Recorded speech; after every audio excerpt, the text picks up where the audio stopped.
Taarifa iliyotawala mkoani Kigoma kwa siku ya leo ni kuhusiana na mawakala wa mabasi katika stendi kuu ya mabasi mkoani Kigoma kutishia kufanya mgomo wa kukata tiketi, na hii inakuja baada ya mawakala wa tiketi wa mabasi katika stendi kuu ya manispaa ya Kigoma Ujiji kutishia kugoma na kuandamana kufuatia uwepo kwa chama kipya cha kukata tiketi na wakala wa kusafirisha abiria na mizigo kinachofahamika kama KITA kuweza kuanza kufanya kazi katika stendi hiyo bila kuwepo majadiliano yoyote na mawakala waliopo maeneo hayo ambao wamekuwa wakifanya shughuli zao katika stendi hiyo kuu ya mabasi mkoani Kigoma. Na haya ndio maelezo ambayo mawakala hawa wamekuwa wakizungumzia kuhusiana na chama hicho kipya cha KITA. Wanakiona kama kimekuja kupoka maslahi yao ambayo wamekuwa wakiyapata kutokana na shughuli mbalimbali wanazozifanya katika stendi hiyo. Watuambie huko makao walipowapa hicho kibali,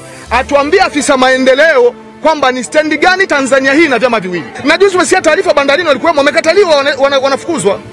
Kwa nini unakuja kutuvamia? Walinifikia mimi kama mwenyekiti, nikawauliza swali, nikamwambia hapana, kupitia hoja hizo mimi sijaweza kukubaliana na nini. Nikasema kwa sababu ni kitu muunganiko cha Tabora na Kigoma, na ninyi kama viongozi lazima mngetuhusisha pande zote mbili kufanya shughuli zao maeneo ya stendi, sawa, lakini kwa utaratibu upi? Kwa sisi tulikuwa tunaombi moja, hii italeta vurugu sana hapa. Tunaomba serikali tusaidie, yani tusaidie kwa sababu sisi hatuwaelewi.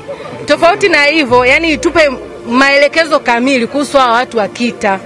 Maelekezo nilionayo mimi ni ya kwangu ya tarehe 23 mwezi wa 7 2024 ya kusitisha shughuli za watu hao mpaka pale watakapowasilisha dokumenti zao kwenye ofisi ya mkurugenzi wa manispaa Kigoma Ujiji.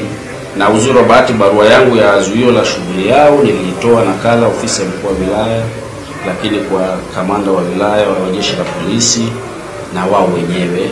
Au KITA wameomba leseni ya wakala. Leseni yao inasoma booking office, wakala wa kusafirisha, kukatisha tiketi ya abiria. Ndio tunachokitambua sisi, na leseni inasema hivi.